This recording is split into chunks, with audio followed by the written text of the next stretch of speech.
A very warm welcome this morning to the Public Safety Foundation's launch event. Obviously, we're delighted to have a very special speaker with us today, and it's great that so many of you are able to join us.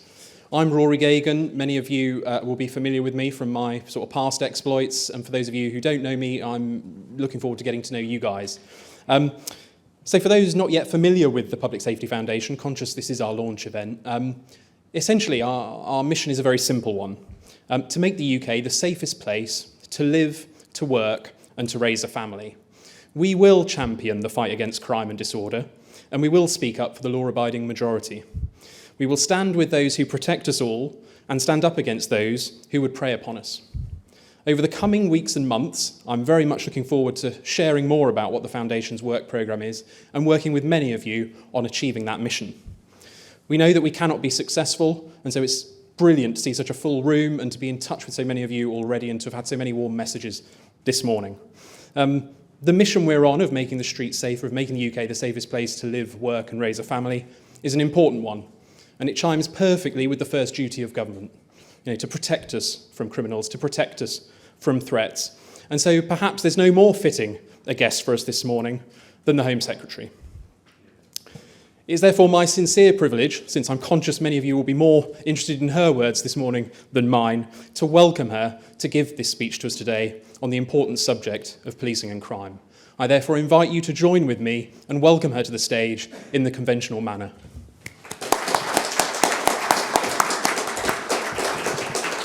Thank you, Hon Secretary. Thank you.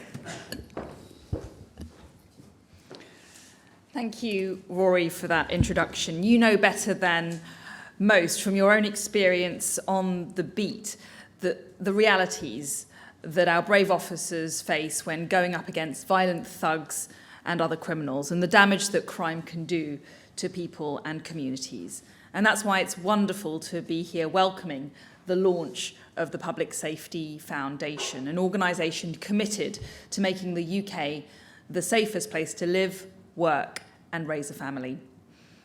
This really is the perfect forum for setting out my ethos for common sense policing. Everything that our police officers do should be about fighting crime, catching criminals and keeping the public safe. My mantra at the Home Office is simple: common sense policing. Common sense policing means more police on our streets. It means better police culture and higher standards. It means giving the public confidence that the police are unequivocally on their side, not pandering to politically correct preoccupations. It means measuring the police on outputs such as public response times, crimes solved and criminals captured. It means police officers freed up to spend their time on proper police work. It means police prioritising the highest harm crimes and those that matter most to the public. It means the police making use of powers like stop and search that have proven effective in taking weapons off our streets. And above all else, common sense policing means officers maintaining a relentless focus on fighting crime, catching criminals and keeping the public safe. And I'm going to speak on each of those items today. Firstly, the public wants to see more bobbies on the beat, and so do I. It is central to common sense policing. Everyone who has been part of the government's Police Uplift programme should be immensely proud of what we've achieved in the last few years. Many said we couldn't do it, but this is a police success, a Home Office success, and a Conservative government success. We've delivered an additional 20,951 officers into policing over the past 3 years. There are now almost 150,000 police officers across England and Wales, the highest number ever. 24 forces now have more police officers than they ever had before the programme. I'm extremely grateful to police chiefs for leading this drive. And to those men and women who have signed up, you are now part of a policing family epitomised by bravery and dedicated to public service and safety. As part of the new generation of policing, you will help to raise standards, refocus priorities, and maintain our world-leading place in policing. Policing must remain open to the best and the bravest, whether or not they have a degree. And common sense policing means encouraging the recruitment of officers that come from and live in the communities they serve, familiar with local challenges and familiar to local people. That's why I've widened the pool from which we can recruit by enabling non-degree holders to be part of policing. It's not about how many exams you sit or essays you can write, important skills though those are. It's about common sense, problem solving and strength of character and strength of physique. So 20,000 officers is not just a statistic in a press release. The uplift is already delivering improved outcomes for policing and the communities they serve. All forces now have a named officer and contact information on their websites, meaning our commitment to greater local accountability as set out in our Beating Crime plan. More police means more flexibility for forces to do what makes sense locally, which goes to the very heart of common sense policing. A PCC recently explained how the uplift is making a difference in their patch. They said, additional officers have been deployed into our more rural communities, which allows response times to lessen and takes pressure off urban-based officers from covering a wider area, allowing them to focus on localised crime. In one force, much of uplift has been reinvested into tackling rape with the creation of an additional 119 roles. Another force has used the uplift to double the size of its knife crime team, boosting its capacity to seize dangerous weapons and keep people safe. Recruiting officers is crucial to getting more bobbies on the beat, but retention of existing officers is similarly important. Every force must focus on retaining the essential skills and experience of existing officers. We're driving forward work to support this, whether that's through the College of Policing's Leadership Centre, the MPCC's Productivity Review, or introducing a statutory police covenant, which is already delivering tangible benefits for the police. For the first time, new officers are given pre-deployment mental health training to ensure they are able to manage the rigours of frontline policing. And welfare standards covering the entire workforce are now assessed as part of the regular force inspection programme. It's also vital that policing can offer a pathway back for those who do leave to ensure that experience doesn't only ever leave the building. Whilst many forces have deployed rejoiner schemes at entry level, I'm not convinced that all forces are doing enough to encourage more senior people back into policing. There is scope to expand these schemes to focus on key skills gaps using the standards and guidance developed by the College of Policing. 20,000 more police and tougher sentencing for criminals was a promise in our 2019 Conservative manifesto. It's what the public voted for, and it's precisely what this Conservative government is now delivering. This is a great success story, but what will really count is what an expanded police force, this new generation of policing, does next. So secondly, on police culture. More policing is necessary, but not sufficient. Common sense policing must also mean higher standards, better culture, and more effective policing. Baroness Casey's review into the Metropolitan Police makes for harrowing reading. As I said in the House of Commons, there have been serious failures of culture and leadership. I have the utmost confidence in the Met's new leadership team. Sir Mark Rowley is right to make the restoration of public confidence in policing his top priority, and I will give him every support as he pursues his turnaround plan. But I also expect those with direct political accountability for forces, PCCs in general, and with respect to the Met, the Mayor of London in particular, to properly exercise their oversight functions. Baroness Casey's review will inform the work of Lady Eilish Angelini's inquiry, which will look at broader issues of policing standards and culture. Steps have already been taken to ensure that forces tackle weaknesses in their vetting systems.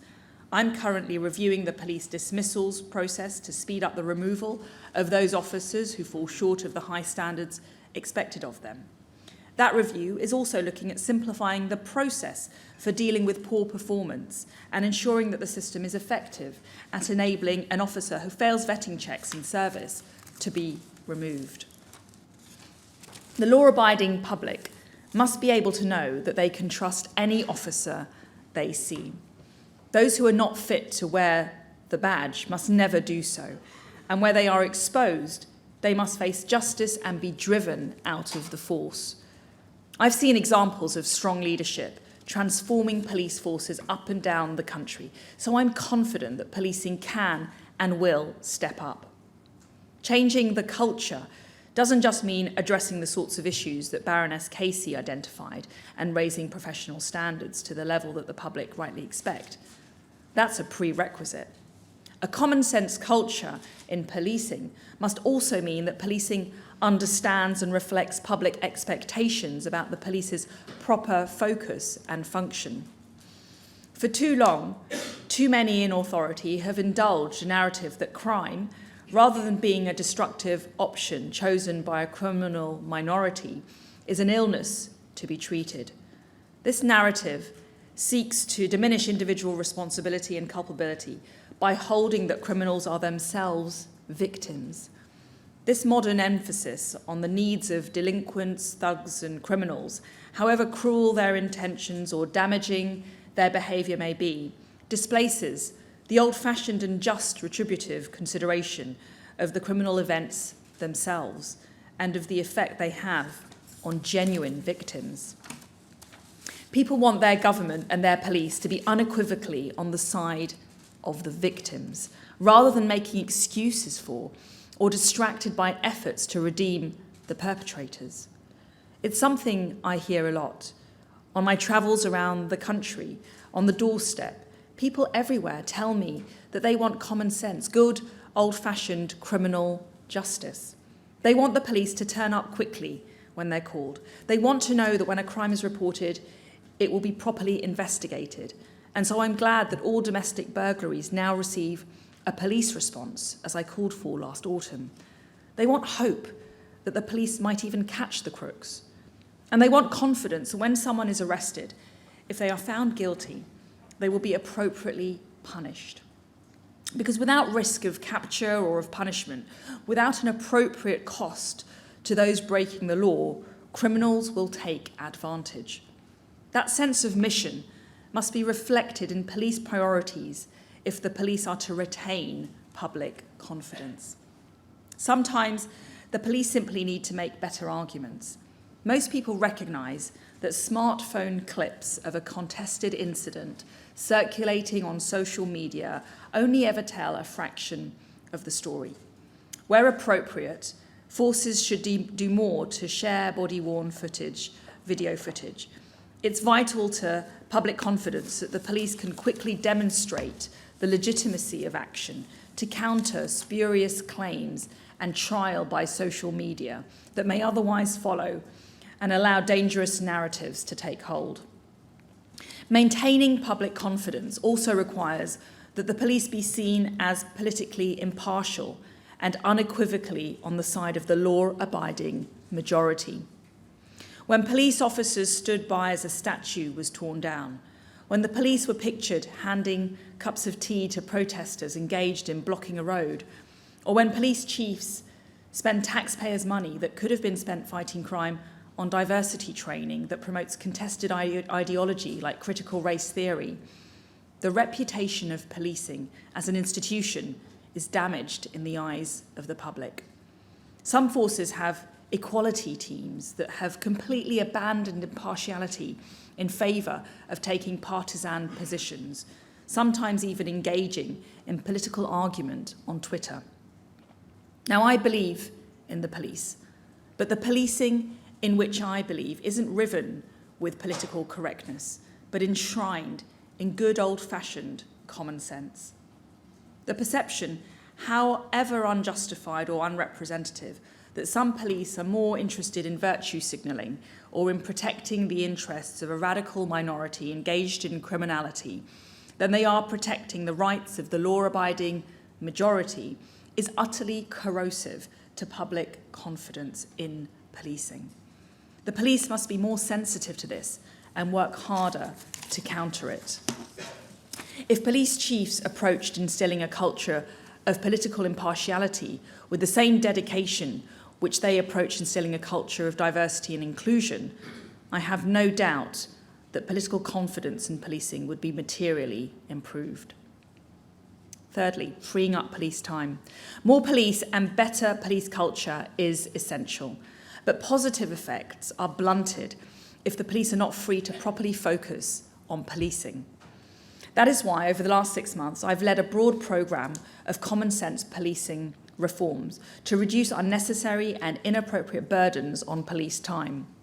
Chief amongst those burdens is the amount of time police spend responding to mental health call-outs.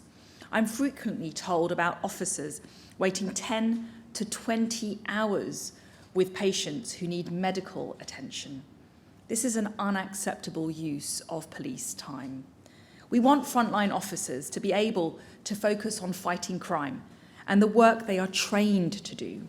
Police officers are not mental health specialists, and the best place for people suffering a mental health crisis is a healthcare setting. This includes developing a national partnership agreement to ensure health calls are responded to by the most appropriate agency.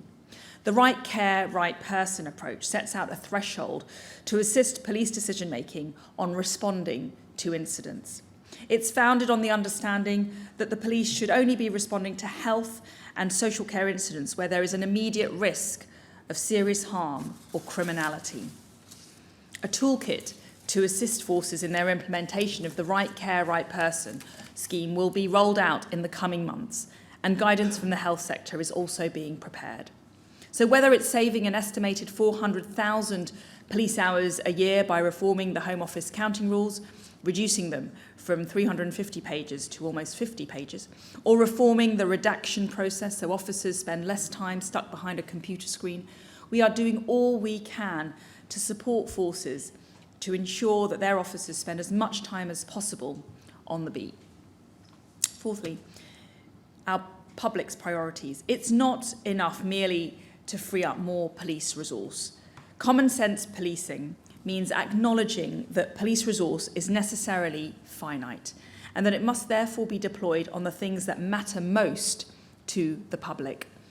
It's with this sentiment in mind that I recently introduced a new code of practice on non-crime hate incidents.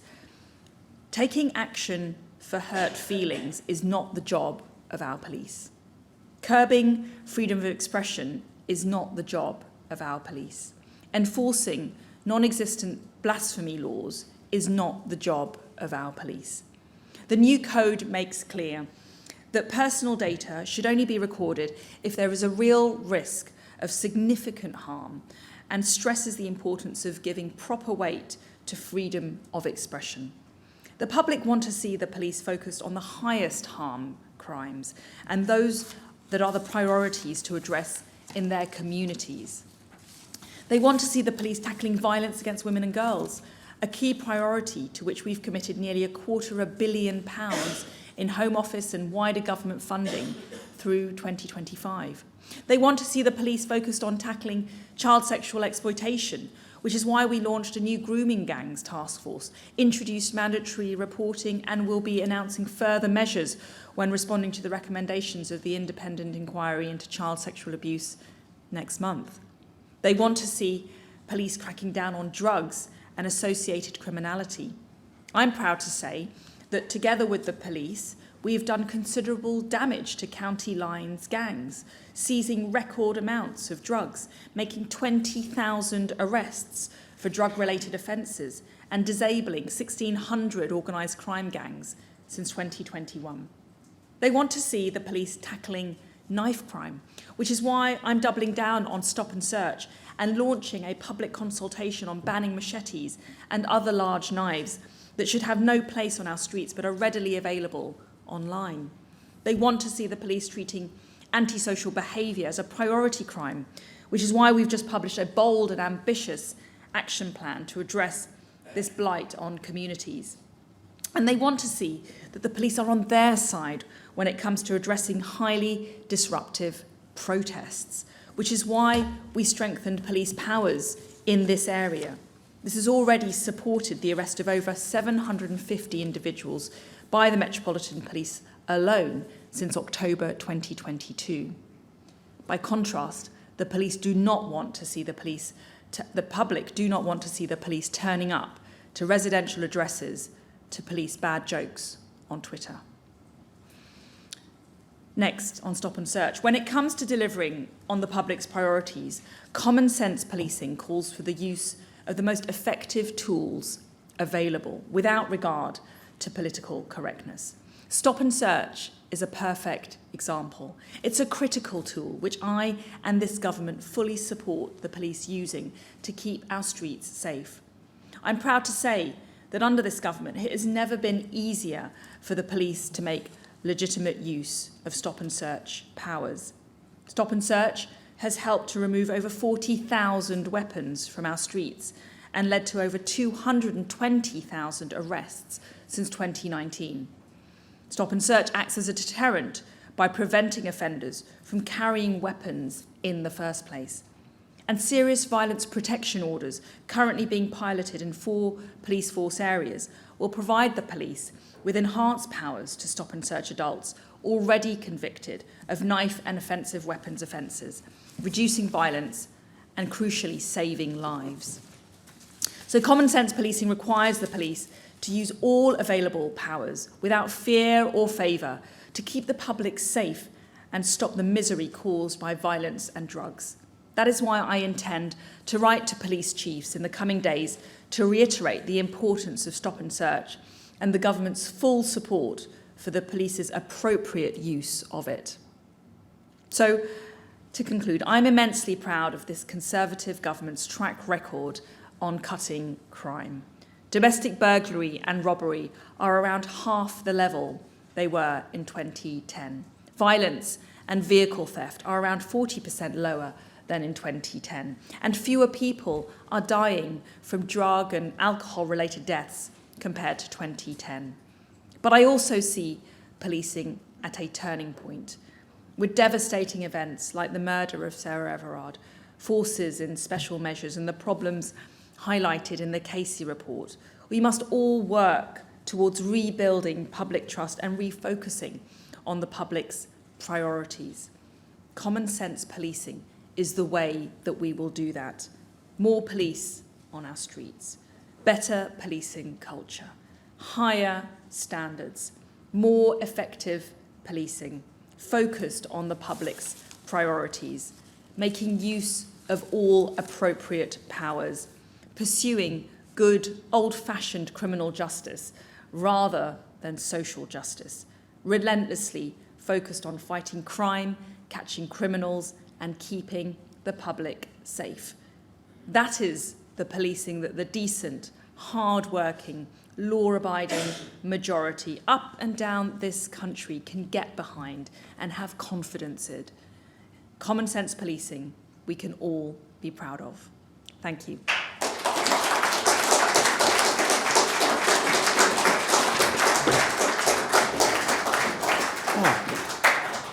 Thank you very much, Home Secretary. I mean, where to begin? There's so much positivity actually in there in terms of what the future holds for us all. Can I just begin, I suppose, just by explaining that the Home Secretary's very kindly agreed to take a few questions from members of the audience. Members of the media, you'll be more than happily accommodated, I'm sure, by Home Office colleagues in a media huddle to follow shortly. So if we can invite a few, get those cognitive juices flowing. As the founder and certainly hosting everyone today, I'm itching to ask one myself. We have, Home Secretary, thank you for the speech, we have recruited, I believe it's 20,000, and I'm reliably informed 951 officers. And I suppose beyond the sort of message you've already given, is there anything more, any more encouragement you might be able to offer them in terms of how they can help make our streets safer? Listen, I back the police. I'm in awe of their everyday bravery. Many of us will never comprehend the risk and the jeopardy they place themselves in, day out. The number of lives saved, the number of crimes averted, the number of people supported. And I want to empower the police. That's why with the policing minister, with my team at the Home Office, we've actively engaged to listen to police leaders, to work constructively with experts on the ground, on the front line, to listen to what we need to do from a legislative, from a government point of view, to empower, to liberate the police to do their jobs more effectively. That's behind our reforms on policing, whether it's the changes to the Byzantine and overwhelming home office counting rules, whether it's the changes to the mental health arrangements, whether it's trying to free up police officers who are caught up with redaction duties. I'm in the market for ideas to go further and faster to help the police be the best that they can be. Thank you, Home Secretary. So taking, someone caught my eye right off the bat. Donna Jones, just if you could just stand up and we'll get a mic to you for your question. Thank you very much, Home Secretary. I'm Donna Jones, Police and Crime Commissioner, Hampshire and the Isle of Wight. The Home Office have undertaken reviews of Police and Crime Commissioner powers over the last 18 months. I wonder if you can give us an update on the powers and changes of governance that may be coming, and if that is likely to include fire and rescue services as well. Well, when it comes to the fire service, the case for reform is very clear. We've seen a white paper and the government is going to be responding to the consultation very, very soon. And I think that inquiry findings and recent reports about standards in fire have all been shocking and have raised the need for reform of the system. I'm very supportive of the role of the Police and Crime Commissioner generally in the policing landscape. They are effective tools for the public. You speak, PCCs, for the British people. You hold chiefs to account, you deliver and you drive better standards. And we will be making an announcement soon on our response, but I'm very, very keen to ensure that we can raise standards in fire as well. Thank you. Oliver Lawrence in the front row, do take a stand. Yeah, thanks very much, Home Secretary. I'm the producer of the Protect and Serve podcast that captures the experiences of police officers and crime fighters the world over. Something I've been personally struck by is the sheer volume of people ready to support policing, to raise standards, fight crime and build trust. Do you have any views on how policing might be able to welcome these contributions from such individuals with such experience by sort of looking back at the direct entry schemes that were previously available? Well, when I came into the Home Office, one of the first things we started to work on was the entry routes, and I was very cognizant of the concerns around the PQF and at all levels, from new recruits feeling that they were being taken away from frontline necessary training, to police seniors saying this wasn't necessarily producing the right men and women for the job and up to the task. And that's why I made it a mission to ensure that we maintain the non-degree entry route. We need to attract the best, the brightest and the bravest. And that doesn't necessarily mean that you have to have a degree or that you should need one by the end of your police training. We need people with good judgment, strong character, and fundamentally bravery and courage. And those are the right ingredients when combined with good training that can produce excellent police officers. They bring life experience, they bring common sense, and they bring interpersonal skills that are vital for the job of policing. Thank you. Matthew Barber. Thank you, Matthew Barber, Police and Crime Commissioner for Thames Valley. You've touched on some of this already. I'm really pleased that Thames Valley is one of those forces that now has more police officers than we've ever had before. But you've touched on some of those challenges around mental health and the bureaucracy in policing. We're already trying to embrace technology to ease the burden of that bureaucracy. But what more can the Home Office do to alleviate that burden, both on mental health demand, on bureaucracy, so that those new officers that we have got in Thames Valley can be out there protecting the public rather than stuck in stations or stuck in a hospital? You're absolutely right to raise this issue, and the Policing Minister set out recently in a speech of his about some of the detail that we're driving through to free up police officers so they're on the front line responding to antisocial behaviour, responding to burglaries, responding to victims of rape. That's what we want to see our police officers doing. The National Partnership Agreement that we are striking with the health sector, I believe, is a big step forward. It builds on successful models that have been pioneered around the country, particularly the right person, right care model. And it means that if someone is in a mental health crisis, the first response should be a healthcare response, not a policing response. We want to stop the scenario of police officers waiting, as I said, 20 hours sometimes in A&E, looking after someone who really should be in the care of a health professional. That is vital time, vital resource that I want to free up. And on the Home Office counting rules, we've seen duplication, we've seen inefficiency, we've seen bureaucracy. We estimate that the changes that we've already announced, and we're going to go further because this is a phased programme, already these changes will save about 400,000 hours a year of police time. That's time that should be on the streets, visible and responsive to the public. Super, thank you. I'm going to be a little bit cheeky and I'm going to take just 2 or 3 together. Conscious we've only got a little bit of time left. So, firstly, Harry Miller from Faircop. Hi, Home Secretary. As you're probably aware, my organisation, Faircop, all we want to do is drive politics out of policing. One of the problems that we have when we challenge chief constables is when we say, look, you're promoting critical race theory, you're flying the trans flag, etc. You're not supposed to be political. Now, they turn around and say, we're not being political. So, Home Secretary, could you define for us what it means to be political and why it's important for the police to stay out of anything that's political, please? Thank you, Harry. And then, being very cheeky, one at the back, I think it's, unless my eyes are deceiving me, it's Sam Coates.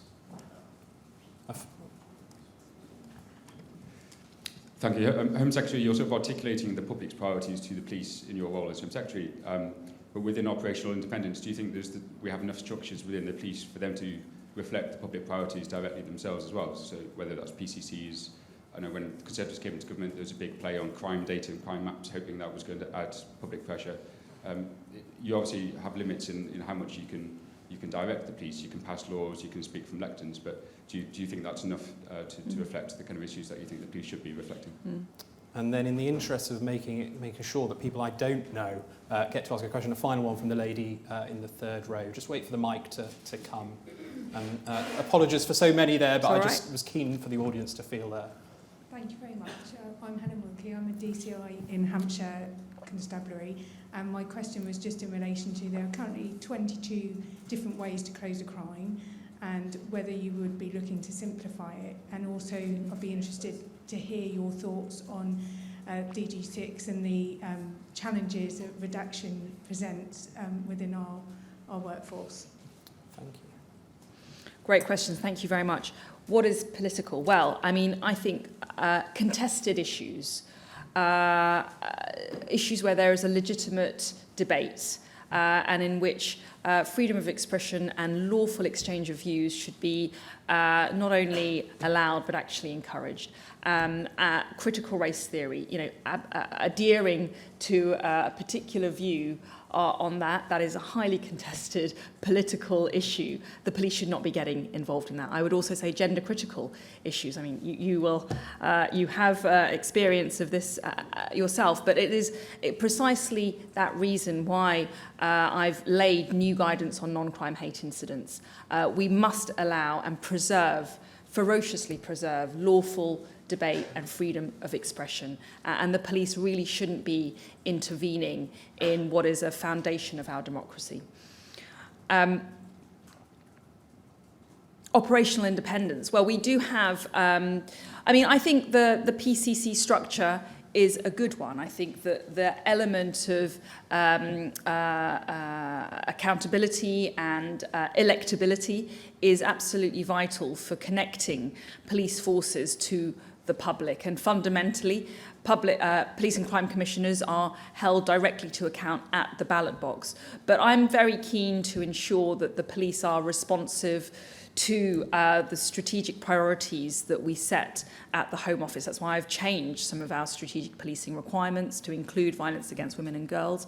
And I think that will have an effect on how the police respond to the priorities that the people have. And lastly, you talked about simplifying the Home Office accounting rules. Yes, we want to avoid the duplication of recording of crime. I think that there is a wealth of work that we can do, and we're going to embark upon that in our next phase of reform of the Home Office accounting rules. And on DG6, well, in my former role as the Attorney General, you'll know I changed the Attorney General's guidance on disclosure. We really tried to improve the rules on redaction. I think there may well be a case to go further because there is still a challenge of police officers stuck behind computer screens, spending hours upon hours redacting the body-worn video footage or the documents that they are receiving. Particularly, we see this in rape investigations, and that can really be a factor that protracts investigations and makes them very lengthy to the detriment of the victim, who then may well be more inclined to withdraw. I think it's absolutely vital that we condense this process. There are other models in other state agencies that we can learn from, and I don't think it needs to be the way it is currently. Thank you very much, Home Secretary, and thank you for the participation from the audience. There will be a media huddle in a few minutes for the media guests we have. Before that, I'd just like to thank you all for joining us. I'd like to thank the Home Secretary for giving us her time and giving us her thoughts, important thoughts on policing and crime. I hope that the Foundation today, launching onto the landscape, can be a home for some of these conversations and discussions. Back to the Home Secretary's point just then about free speech, rational thought, and being able to engage on issues of law and order, I think it's really important for us. So I hope to see many of you again. I hope you'll spread the word about the work we're doing and the mission we're on. And finally, really, do enjoy any final teas and coffees before we all depart. And please do extend your thanks, as I will, to the Home Secretary for joining us today.